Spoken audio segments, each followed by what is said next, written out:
À toutes et à tous, c'est le week-end.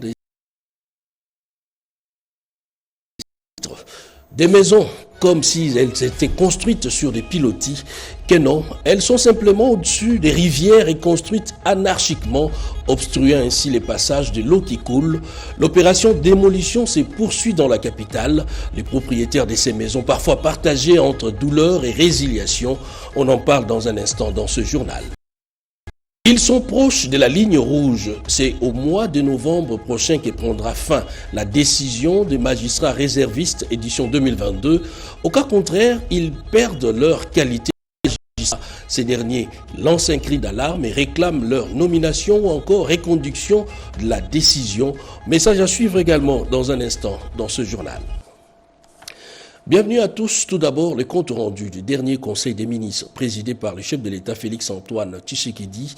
La situation sécuritaire d'une manière générale, le compte a fait sur la baisse de la productivité du dénombrement de l'école. On est sur Yohan, le compte rendu suivi. Le président de la République a rappelé que c'est depuis le mois d'octobre 2024 qu'il a entamé une visite d'itinérance à travers l'ensemble du territoire national. Ces visites effectuées dans les provinces du Chopo, du Haut-Katanga, du Haut-Lomami, du Tanganyika, du Haut-Ouélé, du Bas-Ouélé, ainsi que dans l'espace Grand Kasaï, lui ont permis une fois de plus de toucher du doigt la réalité du Congo profond. Elles ont constitué une occasion privilégiée de se rapprocher de nos populations, d'écouter leurs doléances et de prendre les mesures nécessaires et urgentes en rapport notamment avec la sécurité des personnes et de leurs biens, la porosité de certaines frontières et le sous-effectif des forces armées et de la police nationale affectés à leur sécurisation. La persistance des conflits intercommunautaires liés à la terre, aggravée par l'installation peu contrôlée de certains groupes ethniques étrangers. Le délabrement avancé des voies de communication, en particulier les routes de desserte agricole, facteur clé de la baisse de production, de l'enclavement, des centres de consommation et de la cherté de la vie. Le rythme observé dans la mise en œuvre du programme de développement local PDL 145 territoires, avec des taux d'exécution physique en deçà des attentes dans certaines zones. Et enfin, la nécessité urgente de construction et de modernisation des infrastructures socio-économiques de base, routes, centrales hydroélectriques et solaires, usines, stades, écoles, hôpitaux, etc. Dans le cadre de cette initiative d'itinérance, le président de la République a annoncé le début de la prochaine série qui partira de la province du Lualaba avant de se poursuivre dans le Congo central, dans l'espace Grand Bandundu et enfin dans l'espace Grand Équateur. Cette visite coïncidera avec la 12e conférence des gouverneurs convoquée par l'ordonnance numéro 25/187 du 28 mars 2025, prévue au Louésie du 10 au 13 juin 2025. Compte tenu de l'importance stratégique de ces déplacements pour la concrétisation des engagements, notamment en matière de progrès social, de santé publique, de voirie urbaine et d'infrastructures structurantes, il est impérieux d'assurer une coordination interministérielle rigoureuse afin d'atteindre les résultats escomptés. L'actualité, c'est aussi cette conférence des présidents des assemblées nationales et parlementaires africains à Entebbe en Ouganda. La RDC a été représentée à ses assises par le président de la Chambre basse du Parlement, Vital Kamerhe, à la tête d'une forte délégation parlementaire. La délégation congolaise, porteuse d'un message du président de la République à son homologue ougandais Yoweri Museveni, Anim Balaka, nous en parle dans ses commentaires. Suivez. Les présidents des assemblées nationales et les parlementaires des pays africains réfléchissent au renforcement de la souveraineté, à la protection des valeurs africaines africaine et à la coopération entre les peuples du continent afin de répondre aux aspirations liées à l'identité africaine, à l'unité et à l'intégration. Dans ce cadre, le président de l'Assemblée nationale de la République démocratique du Congo, Vital Kamerhe, a pris la parole pour appeler à l'unité des pays africains. Le speaker de la Chambre basse du Parlement congolais a dénoncé les conflits qui déchirent les continents et freinent son développement. Pour lui, l'Afrique ne pourra atteindre la souveraineté alimentaire sans la paix, l'intégration régionale et la protection des valeurs familiales. Aujourd'hui, nous partageons 185 km de frontières avec l'Ouganda. L'histoire et la géographie nous condamnent de vivre en bonne entente. Le Rwanda et la République démocratique du Congo sont des pays voisins. Nous devons vivre en bonne entente. Mais tous ces rappels, c'est pour dire que les armes doivent se taire à l'Afrique. La souveraineté alimentaire, au moment où la République démocratique du Congo compte depuis 30 ans de guerre, 10 millions de morts, selon les statistiques des Nations Unies, c'est plus que les dégâts de la Deuxième Guerre mondiale.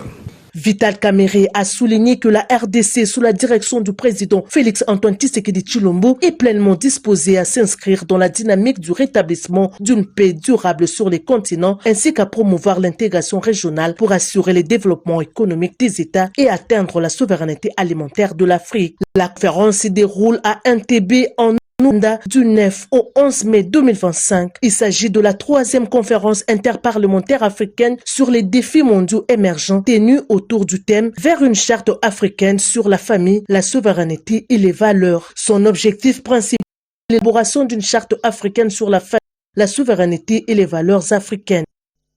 Une législation pour des informations dites sensibles. Le député national a déposé une proposition de loi à ce sujet. Suivez. L'accès aux données d'État et des informations dites sensibles requiert une législation en la matière. Le député national Étienne Bimwana Ron Roger a vu juste. Voilà pourquoi il a introduit cette proposition de loi qui fixe le cadre. Il n'existe en RDC aucun système d'accréditation.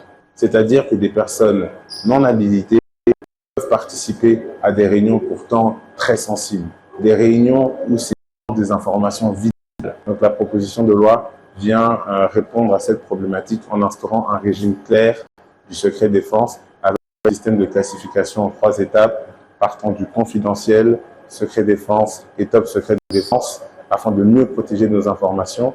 Étienne Bimwala tient à la réglementation du secteur. Il nous faut un système d'accréditation pour savoir qui est en mesure de consulter tel ou tel document classifié, telle ou telle information classifiée. Nous devons faire en sorte de doter notre nation d'outils réglementaires permettant de repousser l'agresseur, permettant de défendre notre souveraineté nationale. Nous aurons enfin un registre numérisé permettant de retracer les personnes accréditées dans le pays et ayant accès à des informations classifiées. Il n'y aura plus jamais de fuite sans sanction dans notre pays. Le souhait de cet élu du peuple est que cette proposition de loi soit alignée au cours de cette session.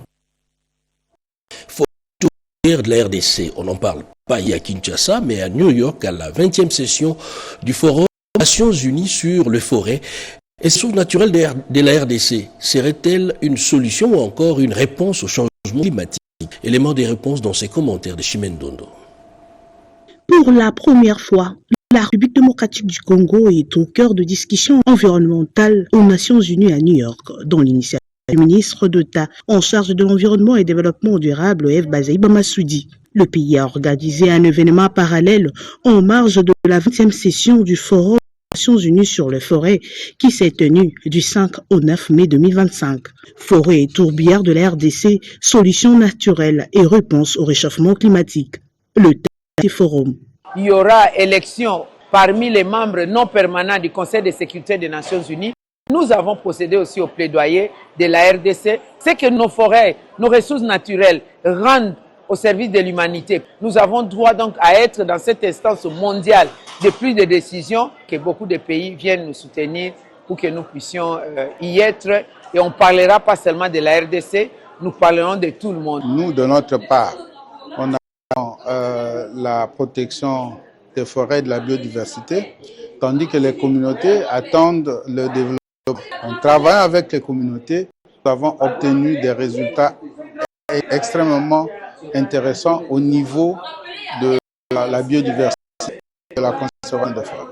À travers cet événement, par la RDC a partagé sa vision et politique dans le secteur de la préservation de ses ressources. Au pas de la diplomatie environnementale portée par le chef de l'État, Félix Antoine Tshisekedi Tshilombo, sous la conduite environnementale de la Première ministre Judith Suminwa Tshilombo. La RDC est un véritable pays soulignant la crise climatique mondiale. Le numérique serait-il en adéquation avec la forme? Dar es Salaam a abrité la conférence Learning Africa 2025 qui s'est penchée sur cette question, conférence à laquelle a pris part la éducation Raïssa Malou, Anastasie Dombo. Cette rencontre a permis de mettre en lumière les initiatives numériques déjà intégrées dans les secteurs éducatifs en République démocratique du Congo, tout en offrant à la population l'opportunité d'apprendre des expériences d'autres pays africains dans ces domaines. Et donc on a pu voir qu'avec les technologies que nous avons aujourd'hui, dont l'intelligence artificielle, on peut accélérer la qualité de la formation et on peut absolument agir sur la formation initiale et continue de nos enseignants. Comme vous savez, nous n'avons pas la capacité de construire aussi vite des écoles pour pouvoir accueillir l'ensemble de nos élèves. Nous n'avons pas non plus la capacité de former aussi vite des enseignants pour prendre en charge nos élèves. Et donc la technologie est le meilleur moyen pour accélérer ce processus et faire en sorte que l'on puisse très vite améliorer la qualité de l'enseignement. C'est autour du thème « Construire la transformation numérique dans l'éducation ». Ce forum a constitué un espace collaboratif où les participants ont pu développer des approches concrètes et élaborer une feuille de route visant à garantir des impacts tangibles des initiatives d'éducation numérique. Il a également permis aux décideurs politiques d'explorer l'ensemble des stratégies pour tirer pleinement parti du potentiel de l'éducation numérique, renforçant ainsi les perspectives d'avenir pour l'éducation en Afrique et particulièrement en République démocratique du Congo. Lors de cette conférence sur la pratique et la perspective organisée par l'école numérique dans le cadre de l'événement Learning Africa 2025 à Dar es Salaam, en Tanzanie. L'éveil patriotique, c'est le message apporté par la ministre de l'Enseignement supérieur et universitaire Marie-Thérèse Sombo à la communauté scientifique de l'espace Grand Kasaï, Alain Bikaï pour les détails. La mobilisation ne faiblit pas autour du front scientifique et éveil patriotique mené par la ministre de l'Enseignement supérieur et universitaire. Arrivé dans la ville d'Imboujima et au Kasaï oriental, pour sensibiliser la communauté universitaire de l'espace Grand Kasaï sur la nécessité d'une réponse des scientifiques congolais pendant cette période d'agression rwandaise, la professeure Marie-Thérèse Sombo a fait l'objet d'un accueil chaleureux par cette communauté et les membres de son parti IDPS. De l'aéroport de Bipemba, la patronne de l'ESU s'est noyée dans la marée humaine qui tenait à écouter l'émissaire de Félix Antoine Tshisekedi Tshilombo jusqu'au club Miba. Sur place, les gouverneurs de cette province, Capon Bouébois, a circonscrit le cadre de cette manifestation. À son tour, Marie-Thérèse Sombo a galvanisé l'assistance sur l'éveil patriotique et la défense de la patrie. Je voudrais qu'il y ait effectivement un éveil de conscience de la communauté universitaire et si possible, même pour tous les Congolais, étant donné que nous sommes de l'enseignement supérieur et universitaire, pour faire avancer les choses et pour booster le développement de notre pays. Dans un autre décor, la ministre de l'ESU a procédé à l'ouverture du 3e colloque international de l'université officielle d'Imboujimai en présence des autorités provinciales dont le thème est le Sud Kasaï ou Kasaï orientaux, l'université face à l'avenir de cette région d'Imboujimai. Dans son discours inaugural, la ministre de l'ESU a interpellé la communauté universitaire sur ses missions dans le développement de cette province. Pour elle, l'université doit anticiper, impliquer et devenir un incubateur de solutions pour les progrès sociaux et économiques.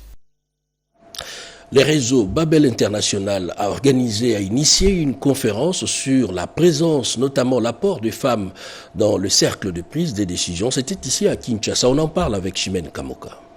Voix et pouvoir Élever les femmes en politique, une thématique choisie par le réseau Babel International, RBI, sous l'égide de son initiateur Alidor Mouyaya, dans le cadre de cette conférence masterclass organisée durant 2 jours dans le but de sensibiliser les femmes congolaises, toutes tendances confondues autrefois muselées par le poids de la tradition, sur la prise de conscience de leur situation. L'envoi et pouvoir est un appel, non pas seulement pour la sphère politique, mais aussi dans la sphère de science, la sphère entrepreneuriale, tout ce qui touche à l'être humain. Et c'est pour nous un rappel que la femme ne doit pas se retirer, la femme ne doit pas se désintéresser de tout ce qui touche.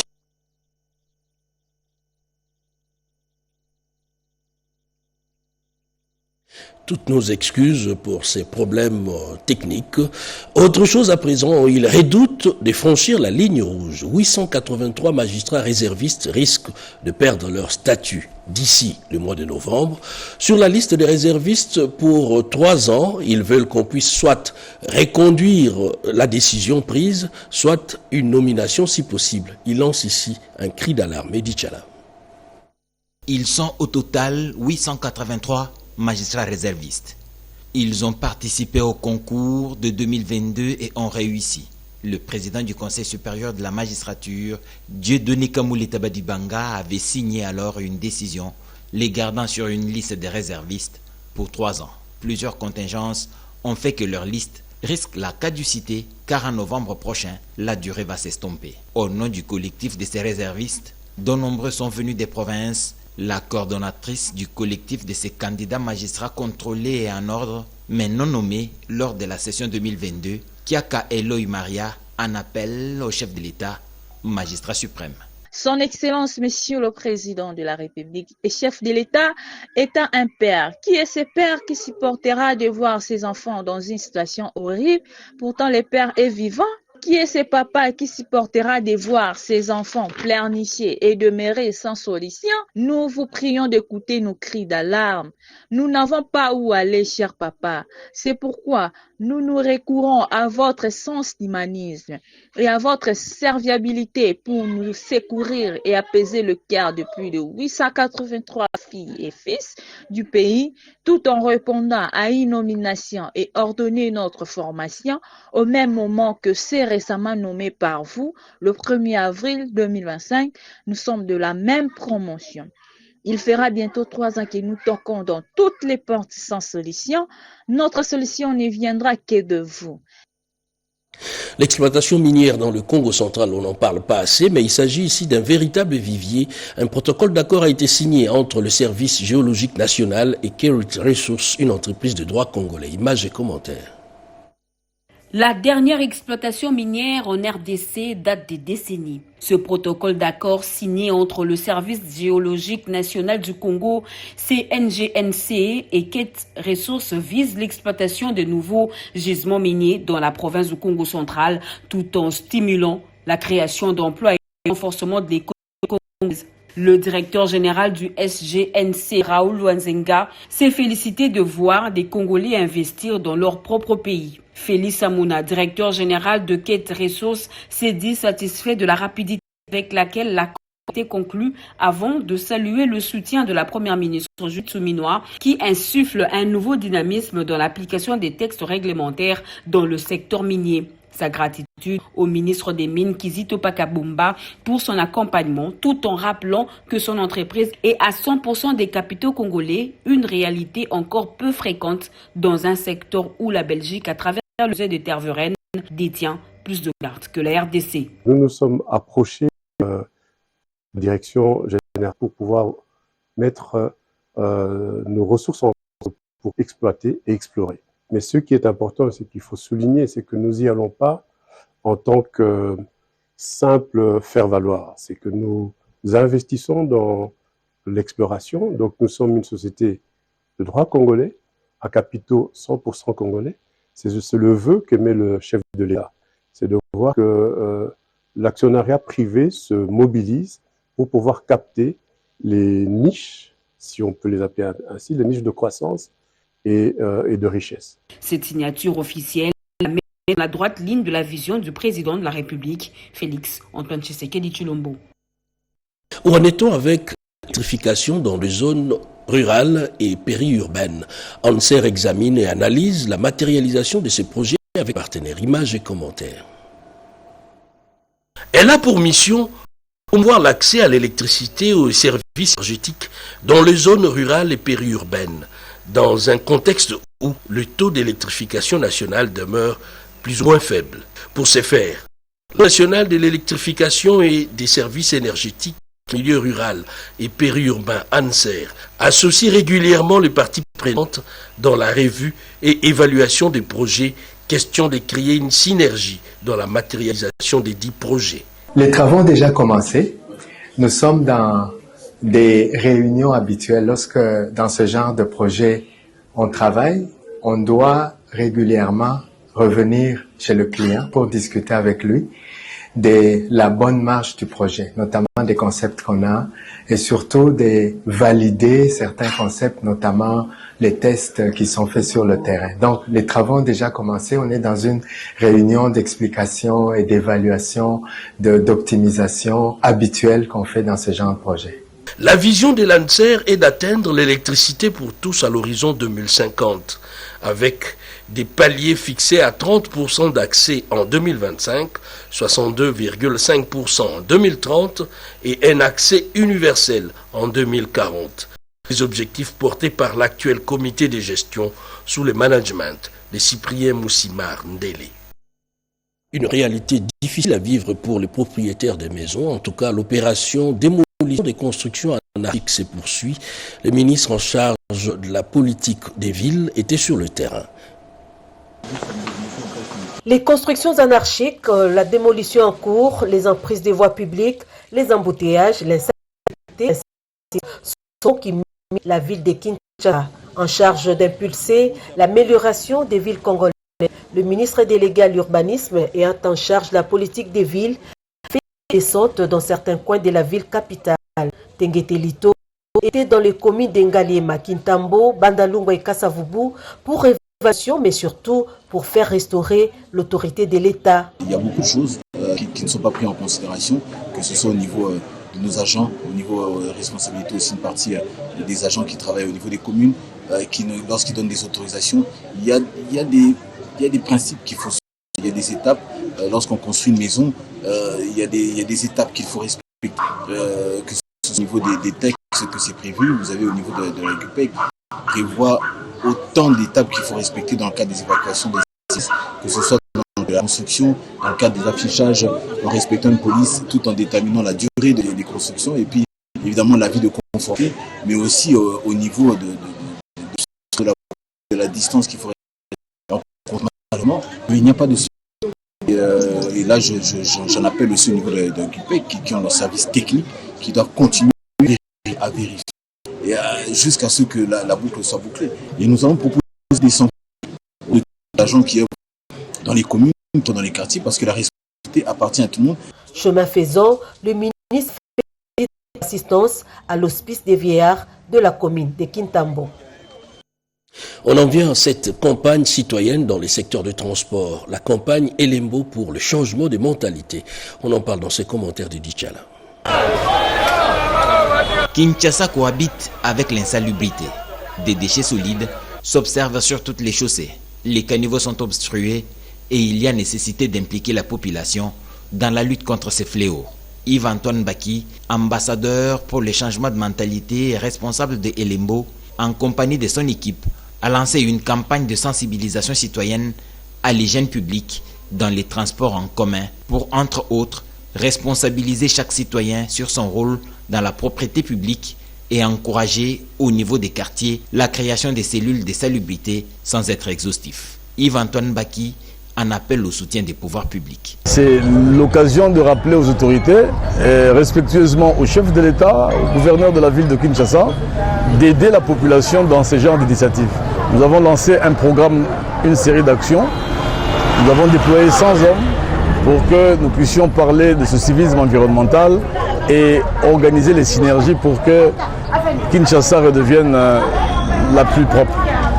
C'est ça le message que nous lançons aux autorités, aux partenaires d'aide au développement de nous accompagner dans cet exercice de salubrité publique. Une campagne bien accueillie par la population qui découvrait dans les bus et taxibus une autre forme de prédication. Message en faveur de la salubrité, est-ce que nous pouvons individuellement faire? Les besoins sont énormes en termes de construction et réhabilitation de routes dans un pays à la taille d'un continent comme le nôtre. Les directeurs centraux et provinciaux de l'Office de route sont en séminaire d'immersion pour cerner les vrais défis. Joël Makela sur ces images, Junior Bonyoma. Un diagnostic profond des besoins de l'ensemble des provinces, tel est l'exercice professionnel auquel s'est livré pendant 5 jours les directeurs provinciaux de l'Office de route. Dans son adresse, le président de la délégation syndicale a mis l'accent sur l'examen de la situation sur l'avancement en grade du personnel. Le directeur général de l'Office de route, Janou Kikangalangoy, a noté le fait que cette formation vient renforcer les compétences professionnelles des directeurs provinciaux dans plusieurs domaines clés, notamment la supervision des travaux et dans la maîtrise des techniques pour améliorer et garantir l'exécution efficace des chantiers. Les directeurs provinciaux ont été également sensibilisés sur le réseau des antivaleurs, un aspect souvent négligé mais essentiel pour la durabilité des projets. J'ose croire que ces échanges marqueront le fonctionnement de cet office pour l'avenir, de sorte que dès les jours prochains, que nous sentons la démarcation par rapport aux différentes prestations réalisées par les directeurs provinciaux qui ont été bénéficiaires de ces séries de formations à travers ces séminaires. Cette formation représente un pas significatif vers une gestion plus rigoureuse et moderne des infrastructures routières essentielles pour le développement économique et social des provinces. La biologie médicale et ses acteurs, éthique et déontologie, les sujets étaient au cœur de la célébration de la Journée mondiale de la biologie. Toto Céleste Songo. Éthique au laboratoire de biologie médicale, c'est le thème choisi qui s'inscrit dans la logique du respect des principes, le code et textes régissant l'exercice du métier de biologiste médical. En cette période caractérisée par la résurgence des épidémies et maladies contagieuses, les laboratoires apportent plus de 70% des éléments des diagnostics avec certitude. La présidente provinciale du Conseil national des biologistes médicaux et techniciens des laboratoires explique la valeur de ces métiers et ses implications. Nous devons booster nos collaborateurs, les prestataires, les techniciens des labos, les biologistes médicaux à travailler avec beaucoup de conscience. Une erreur des résultats du labo est souvent fatale et que les techniciens des labos, les biologistes médicaux doivent être capables de réfléchir en ce sens-là, nonobstant les difficultés dans lesquelles on travaille, qu'on se mette à la place du patient, qu'on refuse de faire ce qui n'est pas bien pour nous et que l'on fasse ce que l'on voudra qu'on fasse aussi à nous. Par ailleurs, le ministre provincial de Kinshasa en charge de la santé a émis le vœu de voir les techniciens des laboratoires prêter serment à l'issue de la formation de renforcement des capacités et compétences. C'est une façon de valoriser la corporation. En toute évidence, les examens de biologie médicale contribuent efficacement au diagnostic d'une maladie avec fiabilité. Pour rappel, cette activité est intervenue en marge de la Journée mondiale de biologie technique médicale célébrée le 15 avril de chaque année. Bientôt, le Festival de Cannes et le cinéma congolais renaît de ses cendres. La ministre de la Culture et Arts a reçu un réalisateur et cinéaste congolais. Il s'agit de Diédo Amadi. On en parle dans ses commentaires. Les échanges entre la ministre de la Culture, Arts et Patrimoine, Yolande Elebe Mandembo, et le réalisateur congolais Diédo Amadi, membre du jury du Festival des Cannes 2025, était essentiellement consacré au rôle stratégique du cinéma dans la valorisation de l'image de la République démocratique du Congo à l'international. Étant le seul Congolais dans ces jurys, il a plu à Madame la ministre de m'inviter, de me recevoir, qu'on échange autour notamment de mon parcours, de mon travail. Aussi, on a profité pour parler du secteur du cinéma au Congo, de la culture en général. Et le cinéma est un composant important de la culture d'un pays, de son image. Et nous ne pouvons pas dépendre indéfiniment des financements à d'autres pays. C'était assez instructif pour moi en tout cas d'apprendre que le gouvernement congolais a maintenant à cœur la culture, en comprenant ce que cela peut apporter au pays. Donc c'était un peu autour de tout ça que nos échanges avaient porté et voilà. La ministre Yolande Elebe Mandembo a félicité cette distinction qui honore le Congo, soulignant que la visibilité des œuvres congolaises sur les scènes internationales participe non seulement à la reconnaissance de nos artistes, mais aussi au déploiement du soft power congolais. L'Union européenne affiche son intention de soutenir le PDDRCS, programme de démobilisation et réinsertion, et une organisation suédoise, elle, apporte son expertise dans la médiation entre communautés dans la partie est du pays. Peggy Mukunda. Le renforcement des capacités institutionnelles, la médiation au niveau des communautés et l'organisation de coopératives intégrant les mobilisés et le jeune à risque, des sujets au cœur des échanges entre le coordonnateur national du programme de désarmement, démobilisation, relèvement communautaire et stabilisation PDDRCS, Jean Dédieu Désiré Ntangatita, et la délégation de l'Académie Folk Bernadotte, conduite par Peter Eradi, chargé du DDR de cette agence suédoise pour la paix, la sécurité et le développement. Peter Eradi tient à tout prix renforcer la coopération et l'engagement de la Suède à accompagner les programmes sous les leaders du patron du PDDRCS. Les deux parties ne jurent qu'à la restauration de la paix durable en RDC. Par ailleurs, Jean Dédié Désiré Ntangatita était avec une délégation de l'Union européenne conduite par Ignacio Bourru, le chef d'équipe régionale du FPI Union européenne. Pour ces derniers, l'Union européenne est déterminée à appuyer la RDC par les billets du PDDRCS dans le processus de restauration de la paix, la stabilisation et la cohésion sociale. Occasion pour Jean Dédié Désiré Ntangatita de présenter les urgences et les besoins prioritaires du programme. Transparence et redevabilité électorale, le réseau pour la gouvernance économique vient de produire un manuel, un draft, qui contient des innovations et réformes en matière électorale. Redépenda. Ces drafts élaborés par les réseaux Gouvernance économique et démocratie, REGED, avec le concours des parties prenantes de l'élection, à savoir la présidence, le gouvernement, le parlement, le parti politique de la majorité et de l'opposition, la société civile tient à harmoniser leur compréhension autour des concepts phares de transparence, de participation et de redevabilité électorale pour améliorer le cadre et la pratique électorale en RDC, s'inspirant des expériences électorales antérieures de 2006. À ce jour, ces manuels en phase de validation proposent aux décideurs une piste de réforme pour consolider la gouvernance électorale. Nous avons invité toutes les parties prenantes. Ce que nous faisons, c'est de donner un contenu technique à la transparence, à la participation et à la redevabilité. Les innovations, c'est d'abord les précisions qui sont données sur la transparence électorale, participation électorale et la redevabilité. Nous pensons être pionniers par rapport à cette crise. C'est vraiment une grande innovation. Nous allons vraiment approfondir la question avec la CENI.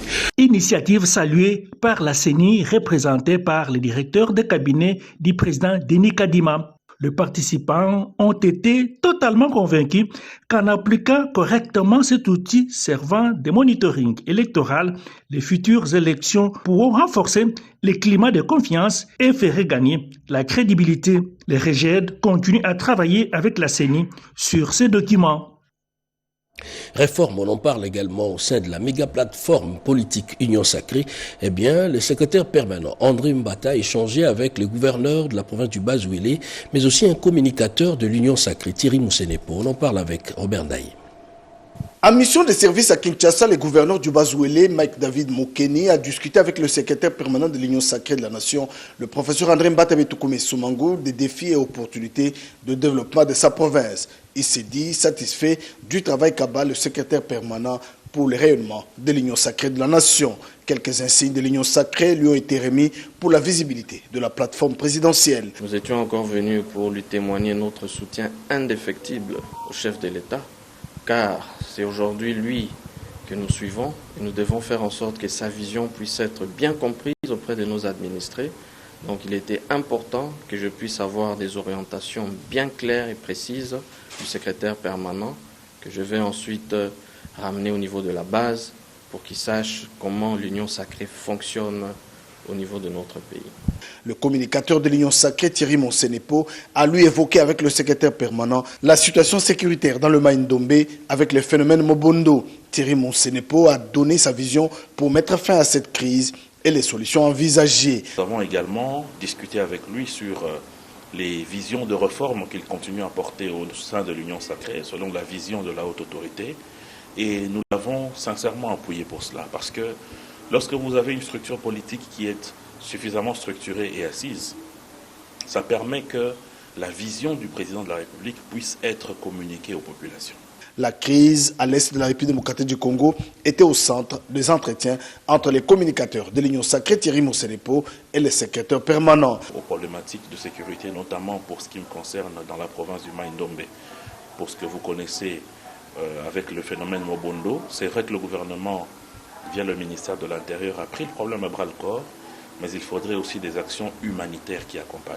Et tous ont salué le processus de paix engagé à Washington.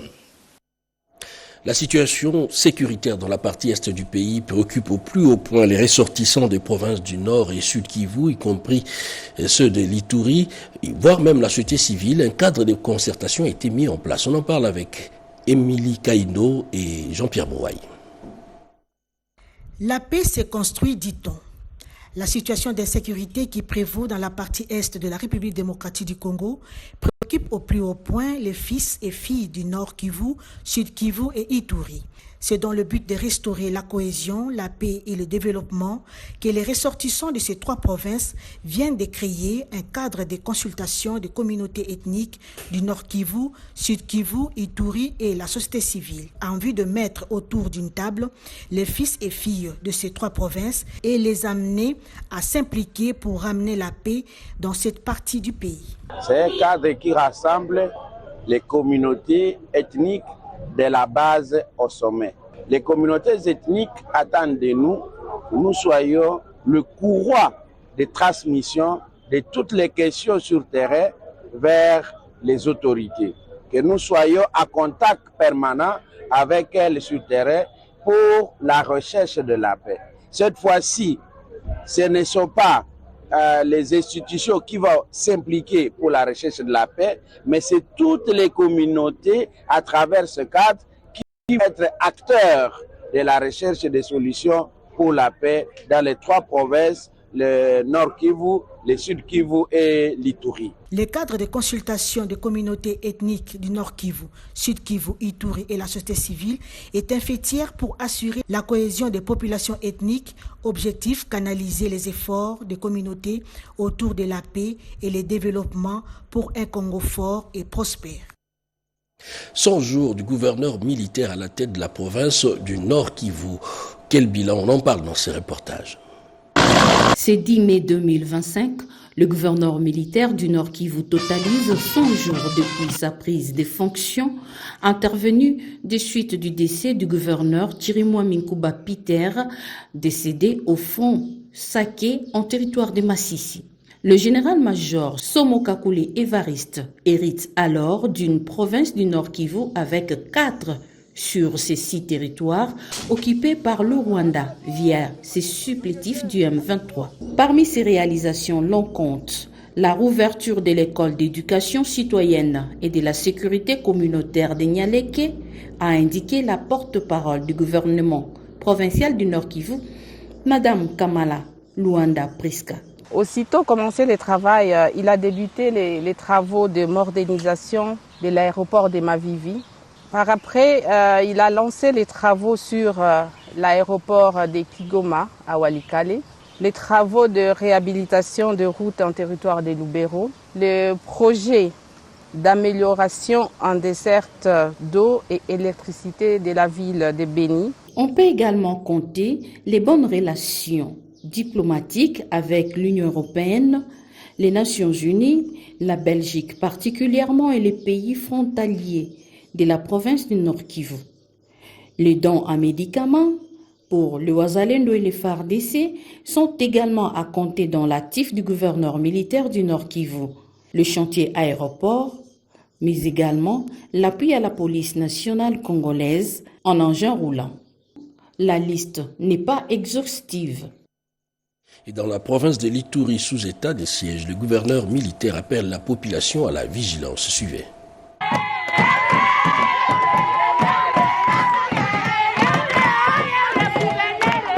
Cette somme des liesses est le résultat de la première apparition dans les artères de Bunia, chef-lieu de la province de l'Ituri, depuis le retour du commandant des opérations et gouverneur militaire de l'Ituri, le lieutenant-général Luboyanka Chama Johnny. D'abord, ce sportif a donné ses impressions. Nous avons préparé un combat professionnel en Kenya pour la province de l'Ituri et Fula. Pour la fierté en Mboka Nabiso, au moins nous gouvernement a le courage à petit na après ça va 100 ba 1000 ba 500 tous encourager la Kanta fight. OK? Ici au camp de Romo, ses habitants n'ont pas caché leurs impressions.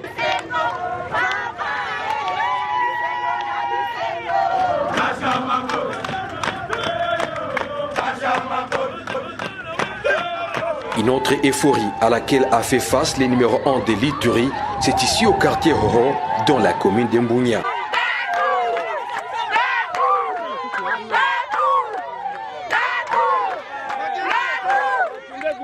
La cohorte du gouverneur militaire Luboya est passée également par les quartiers Yambiaya avant de recevoir les honneurs.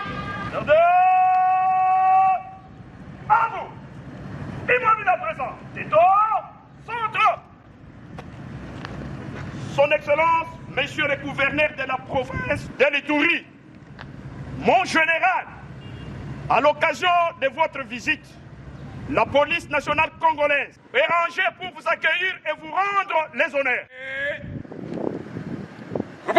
Rappelons que cette marche pédestre permet au numéro 1 de l'Ituri d'entrer en contact direct avec ses administrés et suivre de près les travaux de la modernisation de la ville de Bunia, mais aussi donner des solutions adéquates aux problèmes réels de sa population. Et dans le Haut-Katanga, un incendie a touché les bâtiments du lycée Tchombe. Je ne vous en dis pas plus. D'autres détails dans ces images. C'est dans la nuit du 24 au 25 avril 2025 qu'un violent incendie s'est déclaré au lycée Tchondo, emportant la toiture de l'établissement et causant d'importants dégâts matériels. Soucieux de l'amélioration des conditions d'apprentissage des élèves dans cette école conventionnée catholique, une délégation des élus provinciaux du Haut-Katanga, conduite par l'honorable Kaboumamba Michel, président de l'Assemblée provinciale, s'est rendue sur les lieux pour constater les dégâts. Nous encourageons les serfs, nous leur disons, les autorités de la province sont mobilisées pour cette question et je pense incessamment là, nous allons trouver une bonne solution. Après leur passage au lycée Tchondo, la délégation s'est dirigée vers la vallée de Kafoubou où le dortoir du lycée Kwesou a été détruit par un vent violent. Là aussi, les conditions de vie des élèves se sont fortement détériorées. Très touché par ces événements, l'honorable Kaboumamba Michel a tenu à réconforter les élèves et a promis l'implication de l'organe délibérant dans les efforts de réhabilitation des infrastructures scolaires endommagées par ces catastrophes naturelles. C'est un problème qui est arrivé, c'est un cas de force majeure, personne ne s'y attendait, c'est arrivé et nous allons nous y mettre pour qu'on vous retourne dans de bonnes conditions d'avoir été bien avant, n'est-ce pas? Vous voyez autour de nous, il y a des députés d'âme, c'est-à-dire Kwesou. Nous espérons encore beaucoup. L'avenir de demain, quand vous venez de chanter dans votre île de l'école, l'avenir de demain, c'est vous. Continuez à étudier. Parmi vous, il y aura des gouverneurs d'âme. Parmi vous, il y aura des députés. Cette mission de terrain s'inscrit dans le cadre des actions parlementaires régulières que mènent les députés provinciaux en faveur des communautés locales. Le gouvernement est appelé à trancher ces conflits d'intérêts entre la Régie des voies aériennes et la Metelsat. Fifi Mukundi nous en dit un peu plus. C'est un conflit de compétences qui sévit à l'aéroport de Bangoka. Les syndicalistes de la Régie des voies aériennes montent au créneau. Soucieux de préserver la paix sociale demandons au vice-premier ministre, ministre des Transports et Voies de Communication, de convoquer la commission qu'il a mise en place pour résoudre ce conflit. Nous nous opposons à toute initiative tendant à brader les redevances et taxes RVA ainsi que son patrimoine immobilier à Kisangani. L'agence de télédétection par satellite Metelsat s'inscrit en faux face à leur démarche. Le commandant qui est actuellement, le commandant de l'aéroport, il a créé leur service météo, qui est le service météo parallèle, au détriment des services de l'État, qui est la Metelsat. Commencer à chasser les gens de la Metelsat au niveau de l'aéroport, ils ne puissent pas travailler parce qu'ils ont leur service. On peut faire l'appel aux autorités provinciales ainsi que nationales, de trouver solution le plus vite possible avec tout ce qui se passe au niveau de l'aéroport international de Bangka. Vous voyez que ce sont la vie des hommes que nous sommes censés vraiment protéger. Au moment où chacun est censé respecter leurs attributions, mais pour les observateurs avertis, le gouvernement est appelé à arrondir les angles. Et à présent, ces cultes écuméniques organisés pour la paix dans la partie est du pays. On en parle dans ces commentaires de Malumbela. Le peuple congolais ne jure que sur les retours d'une paix durable sur toute l'étendue de la République. Soutenant la démarche du président Félix Tshisekedi, démarche qui embrasse la question de façon holistique, Laurent Batumona, président des regroupements politiques, alliance des acteurs attachés au peuple, a réactivé les fronts spirituels pour la cause de la paix solide et durable dans l'est de la RDC. Réunis au centre kimbanguiste, les fidèles des églises kimbanguistes, protestantes, ceux des églises de réveil, ceux de l'armée du salut, et les musulmans ont imploré la grâce et la miséricorde de Dieu afin que la population dans l'est de la RDC retrouve la joie de vivre en regagnant leurs milliers de vies respectifs. Papa Simon a possibilité pour tout ça la culte écuménique. On a passé au Mboka, ils allaient vivre et le Banaki dans l'est, tu les Les sangs des Congolais ont beaucoup coulé. Il est temps de finir avec cette guerre injuste imposée par le Rwanda. À travers ces cultes écuméniques organisés par les regroupements politiques AAAP, nous avons prié pour que Dieu intervienne. Le chef de l'État, Tony Kanko-Chikou, a appelé à ce qu'il pour la Kimia. Dans son message, au nom du haut représentant du chef de l'État Tony Kanko-Chikou, Laurent Batumona a déploré les climats persistants des tueries, des violences, des massacres dans lesquels le Rwanda et ses supplétifs du M23 ont plongé la population congolaise. Et dans le Lualaba, la fondation Jean-Marie Kasséa vient de voir le jour pour des actions sociales. On en parle dans ces reportages. Venus en surnombre, les membres de la fondation Jean-Marie Kasséa ont consacré le pays entre les mains de Dieu par une forte prière en guise de lancement des activités de la fondation Jean-Marie Kasséa. De prime abord, la parole a été donnée à l'honorable député national Edim Bouyou, membre de cette fondation. Ce dernier a sensibilisé les autres membres sur l'attachement des valeurs positives que véhicule cette structure, ainsi que son parrain, l'honorable président de l'Assemblée provinciale du Lualaba, Jean-Marie Kasséa. Aujourd'hui, le travail qu'abat l'honorable président est reconnu à sa juste valeur à Kinshasa et partout ailleurs. Et vous le reconnaissez ainsi en tant que votre parrain. Il était aussi question de présenter les cadres de la fondation avant de laisser la parole à l'honorable président, parrain et autorité morale de la dite fondation. Il a de prime abord loué l'Éternel pour son amour envers la fondation avant de pousser le public à une salve d'acclamation en faveur du chef de l'État Félix-Antoine Tshisekedi qui ne cesse de se battre pour le bien-être des Congolais. Nous réunissons aujourd'hui pour prier. C'est parce qu'il y a la paix. S'il n'y a pas la paix, on ne peut pas être ici. Et le chef de l'État se bat jour et nuit pour que nous puissions sentir ou voir cette paix-là. Il faut prier pour le chef, prier pour le président de la République. À tout moment, là où vous êtes, à la maison, il ne faut jamais oublier de prier pour le chef de l'État. Je vous annonce l'arrivée incessante du président de la République, Félix Tshisekedi, la note de province du Lualaba. Cette fondation comportant plus de 19 000 membres représentés ici soutient à 100% toutes les institutions de la République.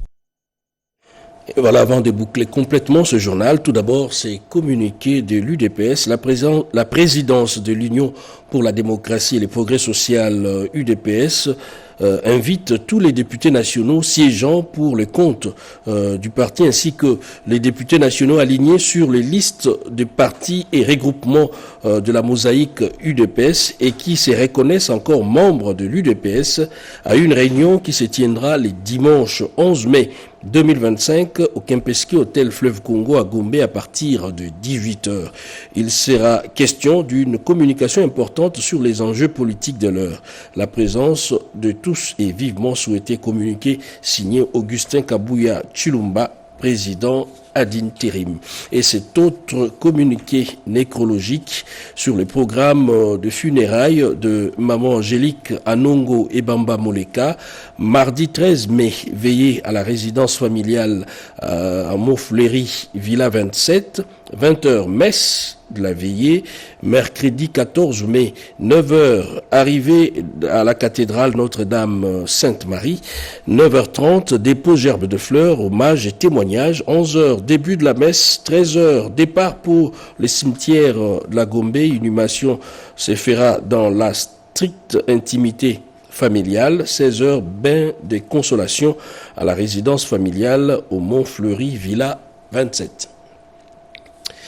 Et voilà, c'est la fin de ce journal de 20h du week-end, coordonné par Angèle Mabiala Milandou, réalisé par Rodé Ponda, André Njeka et à la prise de son Ernest Bolikoko, à la rédaction Mazezebo, Nana. Nous vous disons merci à vous qui étiez très nombreux devant vos postes téléviseurs pour nous suivre. On se retrouve demain pour le journal magazine. D'ici là, portez-vous bien. Excellent suite des programmes sur nos antennes. Bonsoir chez vous.